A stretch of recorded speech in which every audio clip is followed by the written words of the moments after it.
Oke. Selamat siang Bapak Ibu. Assalamualaikum warahmatullahi wabarakatuh. Waalaikumsalam warahmatullahi wabarakatuh. Materi kali ini akan saya sampaikan tentang komponen kurikulum operasional siswa pendidikan. Yang telah lalu kita sudah belajar tentang bagaimana proses penyusunan kurikulum operasional satuan pendidikan.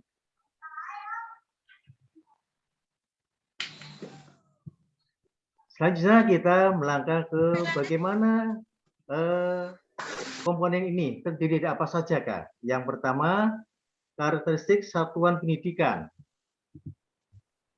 yaitu dari analisa konteks dirumuskan karakteristik sekolah yang menggambarkan keunikan sekolah dalam hal peserta didik, sosial, budaya, guru, dan tenaga kependidikan. Berikutnya adalah bagaimana penyusunan visi, misi, dan tujuan. Bapak Ibu, misi itu menggambarkan bagaimana peserta didik menjadi subjek dan dalam tujuan jangka panjang sekolah dan nilai-nilai yang dituju. Berikutnya adalah bagaimana visi itu bisa menyangkut nilai-nilai yang mendasari penyelenggaraan pembelajaran agar peserta didik dapat mencapai profil pelajar Pancasila.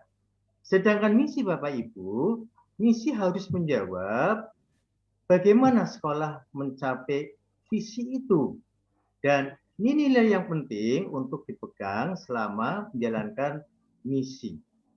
Bapak Ibu, sekarang bagaimana tujuan itu?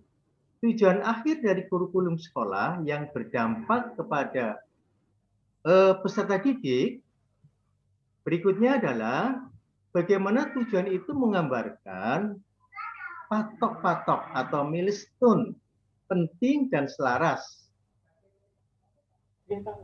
Selanjutnya bagaimana strategi sekolah untuk mencapai tujuan pendidikannya. Bapak Ibu, kompetensi karakteristik yang menjadi kekhasan kelulusan sekolah tersebut dan selaras dengan profil pelajar Pancasila. Yang harus Bapak Ibu ingat bahwa komponen ini bisa ditinjau ulang setiap 4 atau 5 tahun sekali. Berikutnya Bapak Ibu, komponen ini menjadi komponen utama yang ditinjau setiap tahun. Kalau tadi 4-5 tahun, sekarang yang ditinjau setiap tahun sekali. Pertama adalah pengorganisasian pembelajaran. Bagaimana cara sekolah mengatur muatan kurikulum dalam satu rentang waktu belajar dan cara sekolah mengelola pembelajaran untuk mendukung pencapaian CP dan profil pelajar Pancasila. Misalkan mingguan, sistem blok, atau cara pengorganisasian lainnya. Lalu yang dimaksud dengan intrakurikuler berisi muatan, mata pelajaran, dan muatan tambahan lainnya. Proyek muatan profil pelajar Pancasila menjelaskan pengelolaan proyek yang mengacu pada profil pelajar Pancasila pada tahun ajaran tersebut. Sedangkan ekstrakurikuler, gambaran ekskul dalam bentuk matrik atau tablet. Selanjutnya adalah bagaimana kita dalam merencanakan pembelajaran.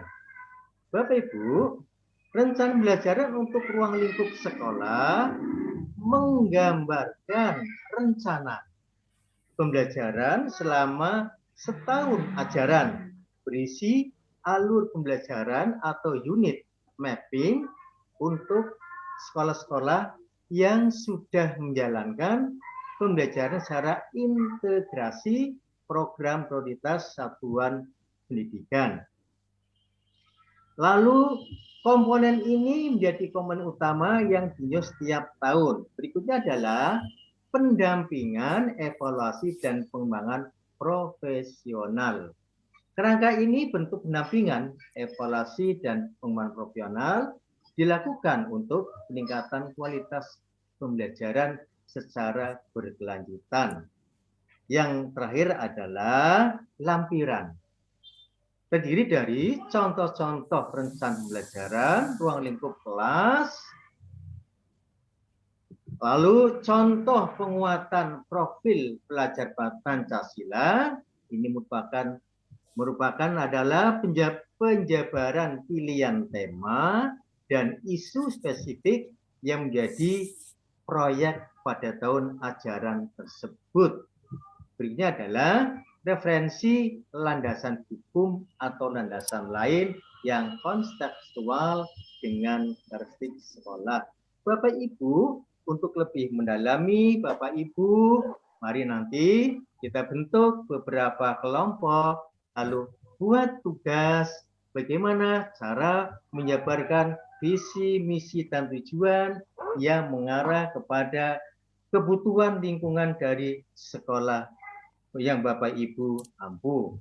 Demikian Bapak Ibu, nanti bisa kita lanjutkan kembali diskusi kita, dan nanti kita presentasikan perwakilan dari masing-masing kelompok.